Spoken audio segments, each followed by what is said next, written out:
Brain freeze. Oh, shut up.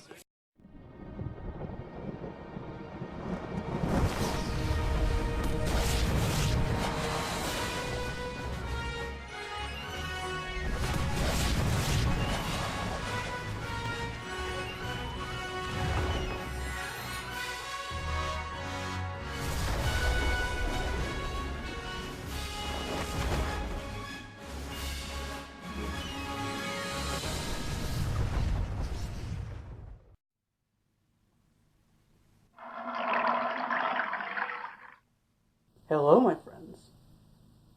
Today we're looking at a rather interesting movie from 2006 that totally wasn't capitalizing on a certain other film that I may have done a merchandise retrospective on. Yeah, that's literally the whole reason this movie exists. Now, you might be wondering what could be so bad about this film. After all, it's got the designs from Superman the Animated Series, and most of the voice cast came back for this, so really, how bad could it be? Well, first thing you have to realize is that despite all the signs to the contrary, this thing does not take place in the DCAU. Yeah, they took the designs from the 90s, updated them for more modern animation processes, got the voice cast back, but decided to make this thing entirely standalone. Now, do keep in mind that these are the same people who barred Justice League from using Batman villains because of the Batman, the animated series. Two cartoons with the same characters and obviously different designs? Nope, kids will get confused if you do that. An entire movie that shares the same designs for a lot of characters, but is completely non-canon to the DCAU that kids know? Yeah, I can't see any possible confusion there. Oh wait, Jimmy Olsen's got a haircut, so it's different enough. Yeah, I'm thinking the guys over at Warner Brothers may have been a bit biased towards Batman. But enough about the backstory. Let's talk about the movie. Oh hey, it's free on YouTube via official means. Shouldn't have any problems there. FBI! Clear right! Okay, legit though, skipping the border from last time since Warner Brothers doesn't seem to care about this movie too much. So here we go! We start out our movie with a meteor going through space and... the DVD menu start up? Oh wait, it's just a cheap looking title, okay. Also, the theme sounds a bit Reevy, don't you think?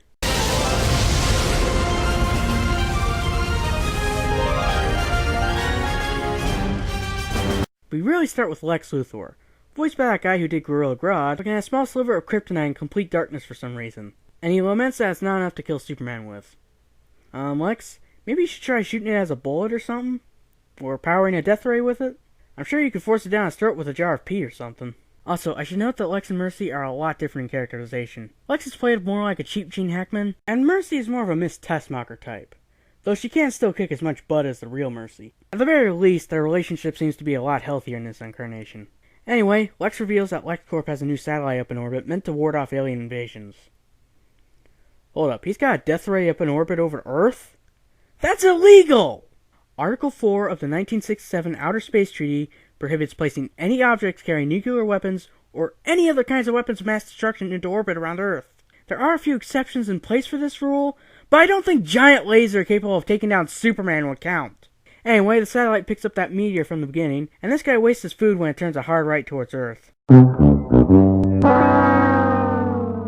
The meteor crashes into the site controlling the satellite, and reveals that it's Brainiac, who breaks in and starts stealing data from the computers. We cut to the Daily Planet, where Perry announces the stuff with Brainiac, and Lois puts on some sneakers, without socks, ew, grabs Jimmy, and runs out the door to beat Clark to a scoop. Clark is just around the corner, however, and opens his shirt to change into Superman. And this scene makes it look like he did in front of all the other reporters in the newsroom, so good job there, animators. Also, can I get a pet peeve of mine out of the way real quick? We all know about the famous shirt rip in Superman iconography. It's a classic shot, depicting the transition between mild-mannered reporter to superhero. But people tend to forget something important about how it's portrayed in comics. Namely that in comics, it has that amount of focus because comics are drawings, simulating motion through slightly exaggerated poses. Thus, when comics do the shirt rip, they're showing the part of the transition where Superman is throwing his shirt off. And it hits a snag when you adapt that into a moving picture. You see, most movies and TV shows portray as Superman running while holding his shirt open for a few seconds, which looks completely ridiculous and doesn't make any logical sense. The only reason they do this is to show it off to the audience, but narratively, Clark has no reason to show people that he's changed into Superman. He's just doing it as quickly as he can to save lives. Superman Returns and Justice League actually had the best versions of this. We only see the S-Shield for a split second before he goes into action. That makes sense with a moving image. Not this. Okay, rant's over. Lex is informed about Brainiac, and yep, that's totally a face that Lex would make. Superman soon arrives to face Brainiac, who also has a different voice. And he keeps on smiling for some reason. But before Superman can fight him, Brainiac launches a missile presumably towards the San Andreas Fault, and Superman has to stop it. In the meantime, Lois decides to climb up a satellite tower for no reason, and Superman stops the missile from blowing up the Daily Planet. Jimmy wonders why Lois continually puts herself in danger, and we get this infuriating line. He's why, Jimmy.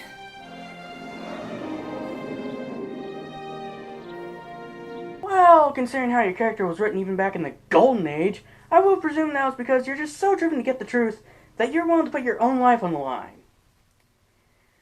But I guess wanting to get with Superman is good enough motivation. I guess! Anyway, Superman confronts Brainiac, and Brainiac has control of Lex's satellite, with his death ray that can beat down Superman. You know, Lex, I don't think you need the kryptonite. Don't waste a P-jar when you can just shoot him with an orbital laser cannon, you know? Speaking of Lex, he and Mercy arrive at the scene, and yep, this is totally a face Lex would make! Anyway, Brainiac continues to beat down Superman with weapons, and eventually, the tower Lois is on is conveniently hit. It's supported by a steel cable for now, but apparently Lois is so fat that it immediately starts breaking. You know, in the old Fleischer cartoons, Lois's captures could be a bit ridiculous by standards of lady after a story. But they usually had a good reason for Lois being in that situation. Here, she just climbed up a satellite tower for no reason and didn't think to climb down until after the thing was damaged. Good job, writers. A cartoon made over 60 years before this one had way better writing than your stuff. Anyway, Superman starts getting to Brainiac more, but Brainiac soon pins him with the death ray. How ironic. Brought to your knees by a device intended to drive the likes of me away. That's not how irony works. I think I shall enjoy hurtling humankind back to the Dark Ages. That's not how Brainiac works! His data is only valuable if he is the one who has it.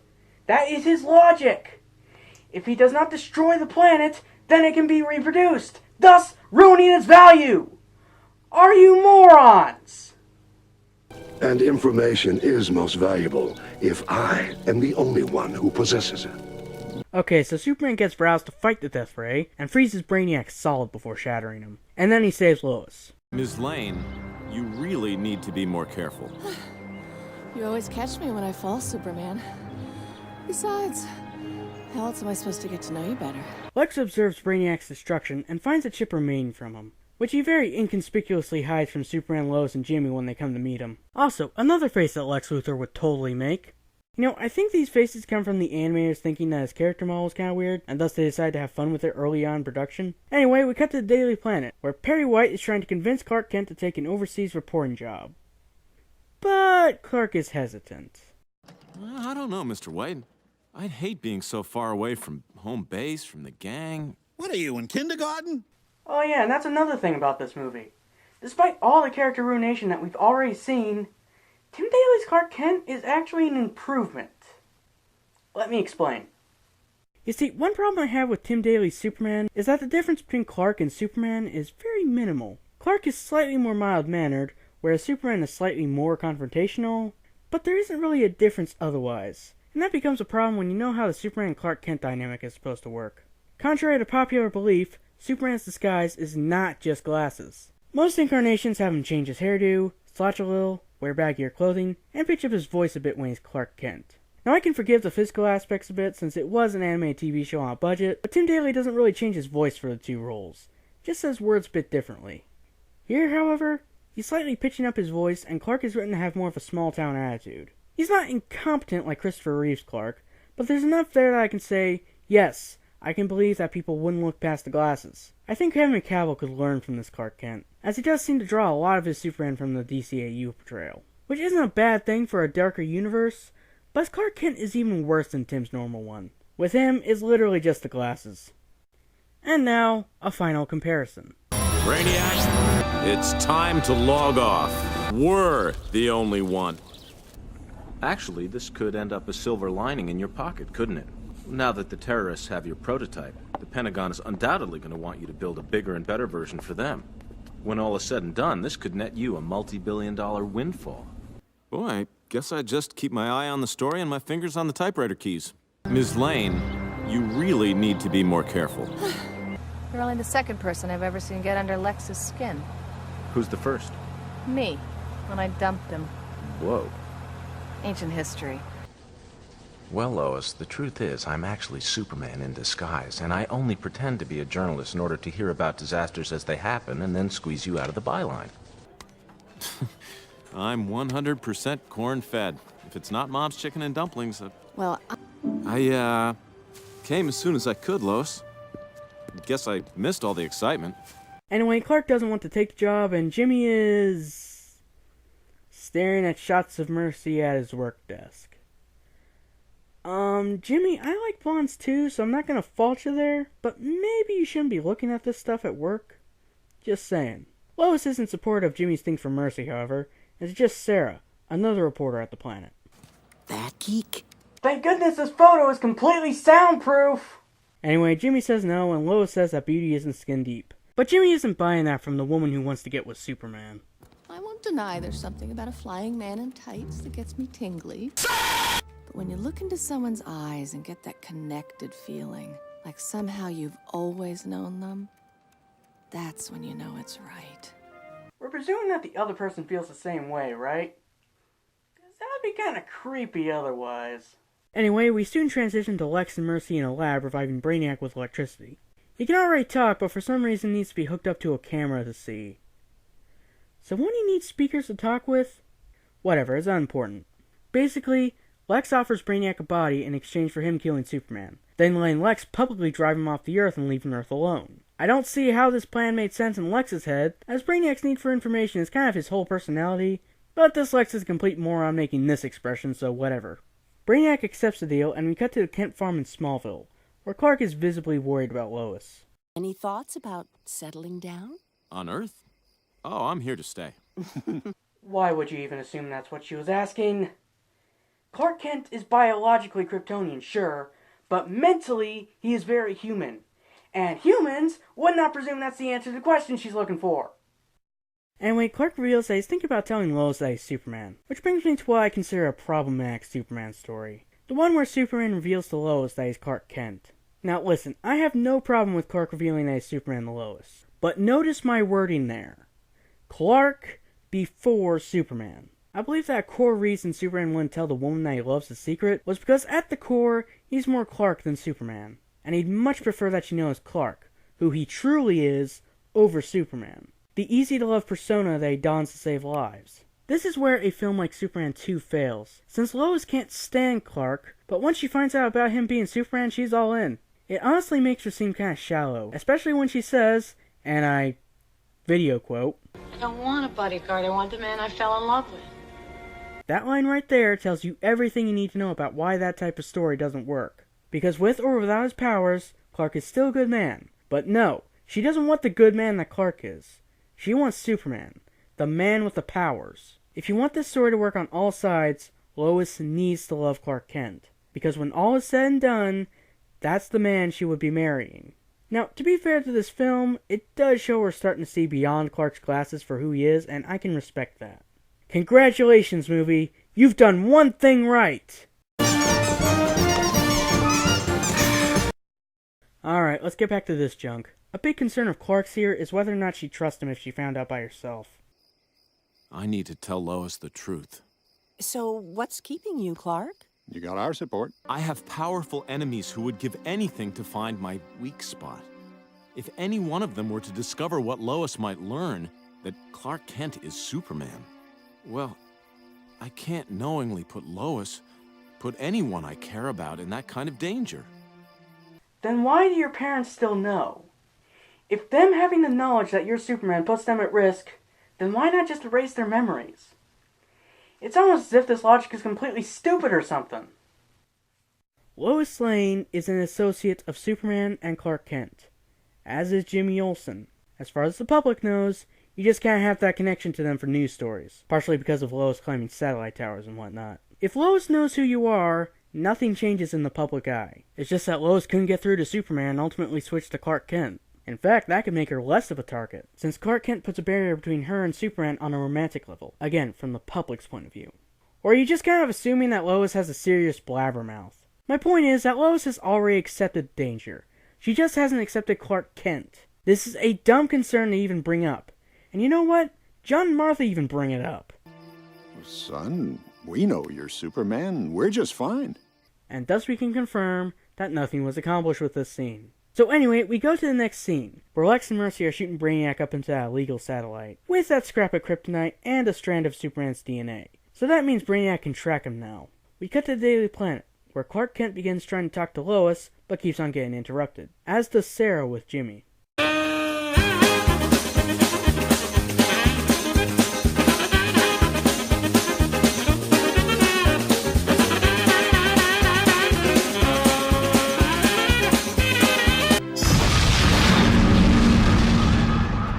Whoa, people just died in that! We eventually catch up to a while later, where Perry is telling Lois and Clark to review a restaurant since Sarah is sick. Love sick. Up in space, Brainiac turns into a giant robot with an awful design. Come on, a Michael Bay Transformer gets the point more than you. Cut to the restaurant, and all respect to my boy in a t-shirt over there. We go inside to where Lois and Clark are going straight to business. Lex also gets informed about Brainiac taking over the satellite while he eats spaghetti and meatballs without any sauce. Meanwhile, Lois and Clark talk about Lois's matchmaking with Jimmy, and we get a vague hint about Lois looking past the glasses and seeing Clark for who he is. Just listen. Kent, why so mild-mannered? You shouldn't be afraid to tell a girl what's on your mind. I mean, you're kind, intelligent, good-looking, well-built.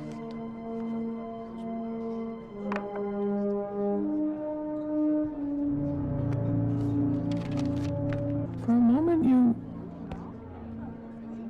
reminded me of someone I know, that's all. She's obviously in denial, but moments like this make this dynamic leagues above the one in Superman 2. Anyway, Clark is about to tell Lois the truth when Brainiac attacks, and he has to fight him. Brainiac starts with a raid pretty quickly though, and Superman is obviously weakened. All I need is my ace photographer. Hey, wait a sec. Technology.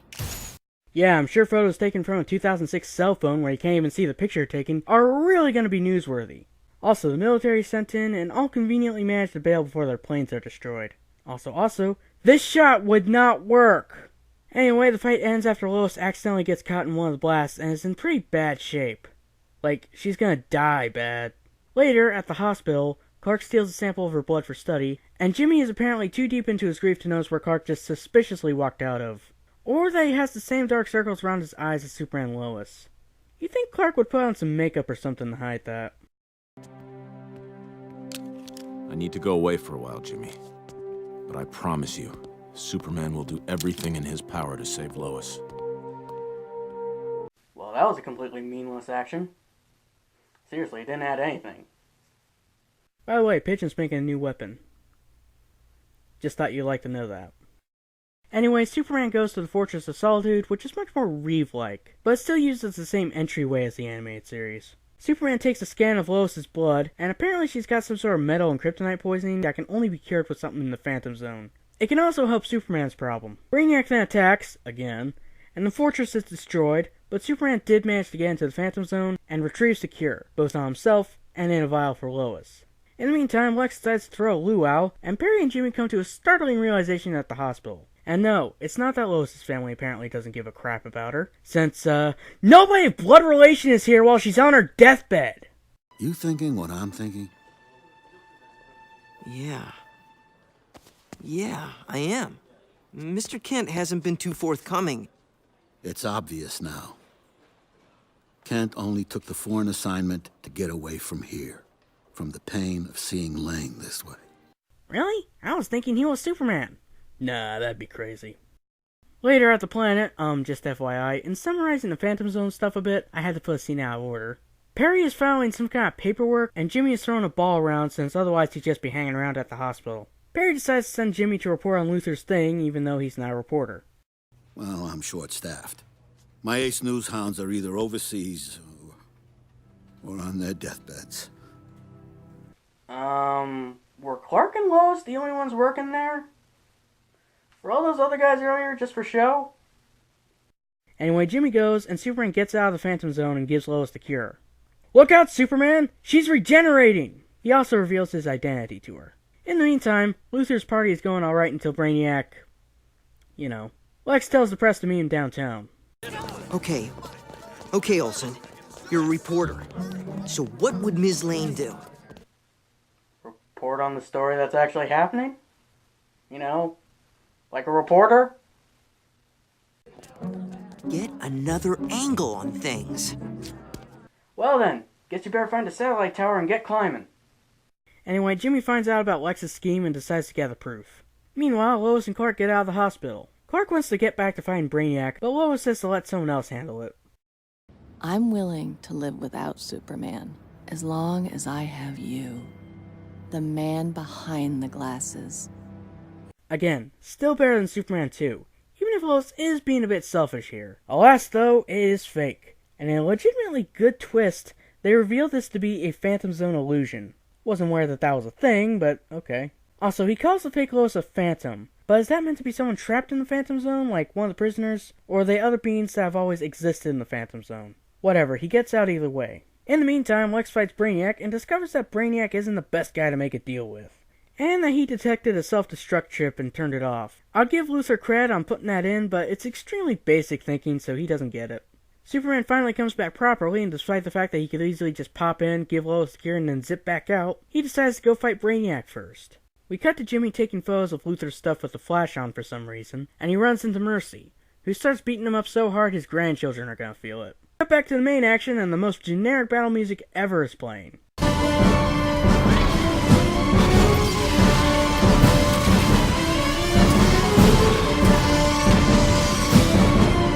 Later on, it also plays during the credits. Guess they were really proud of that piece. Anyway, Superman arrives at the fight and has a considerably better time fighting Brainiac thanks to that yellow stuff. Meanwhile, Mercy continues beating up Jimmy for the camera film, which shouldn't really show anything illegal. I mean, Luthor is already showcasing the suit out in public, so why would it be such a big reveal that he has a ton of them? There's nothing incriminating here. Also, big update, Lois is still dying. Brainiac eventually reaches the nuclear power plant and sets the reactor to overload, but Superman manages to stop that and Brainiac. Meanwhile, Mercy searches for Jimmy and gets his camera, but he takes her down with one of Lex's suits, which is oddly easy to pilot. He also shatters his camera and thus has supposed evidence on Lex.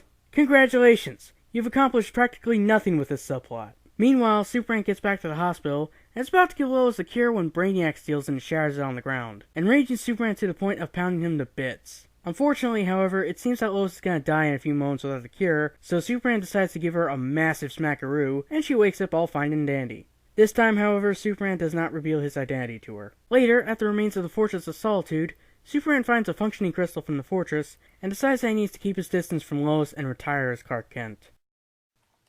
I've explained before why that logic doesn't work, so I'm just going to leave it. Later, at the hospital, Lex Luthor is given a speech about supposedly being heroic and such, but then one of the reporters asks why the piece of kryptonite left over from the scene has the LexCorp logo on it. Congratulations, Lex, you are still an idiot. Over with Jimmy, it's officially over at Mercy after all that, and Sarah stops by with some lunch. Well, I'll give you one thing, that subplot went somewhere. It's just a shame that I didn't care where it went. Outside of the hospital, Clark is there with flowers to greet Lois, and we get a sweet nod to Lois starting to like Clark that I can't really get mad at. Clark is about to tell Perry that he quits, but a call comes in about some trouble down at the wharf, and Lois immediately dashes off to cover it. And thus, Clark has a revelation. Lane sure lives dangerously. Yes. Yes, she does. Whether I'm around or not. That's what I've been saying this whole time! So yeah, Clark quits the overseas job and goes to do his thing as Superman as we cut the credits, with nothing having really changed from the beginning of the movie. So overall, what is my verdict on this movie? Well, it's not very good. Am I incapable of giving it credit where it's due? No. The hinting of Lois loving Clark for being Clark is done well, Tim Daly's improvement on his Clark Kent is quite welcome, and the animation is pretty nice at most points, especially during action scenes. Not that there aren't a few places early on where it looks a bit weird. However, all these good things feel more like happy accidents than anything else, and they don't save the movie from bad writing, bad characterization, especially on Lex, and a pointless story. If you have a young child who loves Superman, they might have fun with it for about an hour, but don't expect it to be fun for an adult fan. With all that said, I'm Ben Tofire, sign out.